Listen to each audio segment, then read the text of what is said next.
آپ کو اوپر گورنر ہاؤس کی چھت ہی سے آپ کو زمین پر پھینک کر اس طرح کی شہادت ہوئی، انا للہ و انا الیہ راجعون۔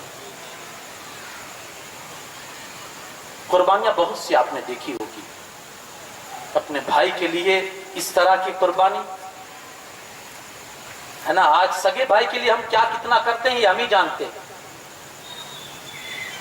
وہاں سگے بھائی نہیں تھے، سگے بھائی نہیں تھے، چچا کے بیٹے تھے، حضرت مسلم، حضرت عقیل کے بیٹے، مولا علی کے بھائی کے بیٹے، اور قربانی بھی کیسی، ساتھ میں گئے تھے، چھوٹے ننھے بچے بھی ساتھ میں گئے تھے۔ ابن زیاد کو پتا چلا کہ امام مسلم اکیلے نہیں آئے، ان کے بچے بھی ہیں، ایک آواز دوڑا دی پورے کوفہ میں، تلاش کرو کہاں ہیں مسلم کے بیٹے۔ ابھی تک قاضی شورے کے گھر میں تھے دونوں بیٹے، لیکن جب مسلم کی شہادت کے بعد، امام مسلم کی شہادت کے بعد جب کوفہ میں آواز گونجی اور چاروں طرف اس کے درندے اور بھوکے درندے، دنیا کے لالچی درندے جب کوفہ کی گلیوں میں امام مسلم کے شہزادوں کو ڈھونڈنے کے لیے نکل پڑے تو قاضی شورے کو خطرہ ہوا۔ انہوں نے حفاظتی کچھ سامان دے کر اپنے بیٹے کو کہا کہ باب العراقین سے ایک قافلہ ہے جو مدینہ کی طرف جا رہا ہے، تو یہ دونوں بچوں کو اس قافلے کے ساتھ حفاظت کے ساتھ کہہ دو اور ان کو بتا دینا کہ ان کو حفاظت کے ساتھ مدینہ پاک پہنچا دے۔ بیٹا جلدی سے ان کو تیار کر کے لے گیا، لیکن اتفاق دیکھیے کہ قافلہ رخصت ہو چکا تھا۔ بیٹے نے دوڑ لگائی دونوں کے ساتھ تو قافلے کی دھول نظر آ رہی تھی کہ قافلہ جا رہا ہے۔ دونوں شہزادوں کو دکھایا کہ دیکھو وہاں قافلہ دور نظر آ رہا ہے، دوڑ کے جلدی سے پہنچ جاؤ، بہت دور نہیں گیا ہے۔ بچے دوڑتے رہے، اتفاق سے قافلہ نظر سے اوجھل ہو گیا، دھول بھی نظر آنی بند ہو گئی، تو پھر بچے راستہ بھول گئے، دوڑتے دوڑتے پھر جہاں سے چلے تھے وہیں کوفہ ہی میں آ گئے۔ ظالموں نے پکڑ لیا، ابن زیاد کی بارگاہ میں پیش کر دیا۔ ابن زیاد نے کہا انہیں جیل میں بند کر دیا جائے، صبح میں یزید کے پاس خط لکھ کر ان کے حوالے سے پوچھوں گا، یزید کا جو حکم ہوگا اس پر عمل کیا جائے گا۔ دونوں شہزادوں کو جیل خانے میں بند کر دیا گیا۔ جیل کا جو داروغہ تھا، مشکور نامی، بڑا اہل بیت سے محبت کرنے والا، رات ہوئی، ترس آ گیا، ترس آ گیا۔ کسی محلے میں بہت زیادہ بھیڑ جمع ہو، کہیں میلہ لگا ہوا ہو، وہاں کسی کا بچہ اگر گم ہو جائے اور رو رہا ہو نا، آپ کا بچہ نہیں بھی ہوگا نا تو آپ کا دل تڑپ جائے گا اس کے رونے کو دیکھ کر۔ دل پر ہاتھ رکھیے، یہ دونوں شہزادے چھوٹے چھوٹے ہیں، کس جگہ ہے؟ آس پاس میں کئی 100 کلومیٹر، جن کا کوئی اپنا نہیں ہے، کوئی اپنا نہیں ہے، اکیلے دونوں شہزادے، اور ان کو معلوم بھی ہے کہ باپ مار دیے گئے۔ چھوٹے بچوں پر کیا گزرے، چیخیں مار مار کے رونے لگے۔ مشکور سے رونا دیکھا نہیں گیا نا، تو اس نے اپنی انگوٹھی نکالی اور کہا یہ انگوٹھی آپ اپنے پاس رکھیے، میرا بھائی وہاں ہے، میں آپ کو قاہرہ کے راستے پر میں لگا دیتا ہوں، وہاں سے وہ آپ کو مدینہ پہنچا دے گا۔ اس طرح کر کے اس نے دونوں شہزادوں کو کچھ سامان دے کر اور یہ انگوٹھی دے کر بھیج دیا اور کہا بیٹا یہ نکلو یہاں سے اور میرا بھائی وہاں تمہاری ہیلپ کر دے گا، تمہیں مدینہ پہنچ دے، ان کو یہ انگوٹھی اس کو دکھا دینا۔ نکلے دونوں شہزادے، رات میں وہ کہتے ہیں نا کہ نصیب میں جو لکھا تھا کہ یہیں کی خاک تھی، یہیں کی مٹی لکھی ہوئی تھی۔ دونوں بچے رات بھر گھومتے رہے، گھومتے گھومتے پھر وہیں کوفہ ہی کے سرحد میں پہنچ گئے۔ صبح کا سویرا نمودار ہوتا ہے، روشنی دکھتی ہے، تو دیکھا کہ جہاں سے چلے تھے وہی ہے۔ ڈر گئے، کانپنے لگے کہ پھر پکڑے جائیں گے، پھر وہ ظالم کے سامنے جائیں گے، پھر وہ گرجے گا، پھر وہ دھمکیاں دے گا، پھر وہ تلواریں دکھائے گا۔ چھوٹے بچے ہیں، ان کے سامنے اگر آپ چھری بھی دکھا دو تو ان کی جان نکل آئے کا کیا ہوگا۔ ایک کھوکھلا درخت تھا، اس کے تنے میں جا کر چھپ گئے کہ کوئی دیکھ نہ لے، یہیں چھپے رہیں گے۔ ایک باندھی آئی پانی بھرنے کے لیے، اس کی نظر پڑی تو دیکھا معصوم سے چہرے ہے، خوبصورت سے چہرے ہے اور چاند جیسا حسن ان کے پاس ہے۔ کہا بیٹے کون ہو شہزادے، یہاں کیا کر رہے ہو؟ کہا مصیبت کے مارے ہیں، مسافر ہے۔ پہچان گئی مسلم کے بچے ہو؟ کہا ہاں۔ کہا چلو چلو اپنے گھر۔ اتنے سہمے ہوئے تھے، اتنے ڈرے ہوئے تھے کہ نہیں، انکار کر دیا کہ نہیں ہم یہیں رہیں گے اور رات میں نکل جائیں گے۔ کہا گھبراؤ نہیں، میری جو مالکن ہے نا وہ بہت آپ سے محبت کرنے والی ہے، وہ اہل بیت کی وفادار ہے، آپ چلو آپ کو کچھ نہیں ہوگا۔ گئی، لے گئی، مالکن کو دکھایا، مالکن خوش ہو گئی اور اتنی خوش ہوئی کہ کہا جاؤ میں نے ان کے لانے کی وجہ سے تجھے آزاد کر دیا، جا تو آزاد ہے۔ لے گئی، کپڑے صاف کیے، چہرے سے گرد صاف کی، بالوں سے گرد صاف کی، کھانا کھلایا،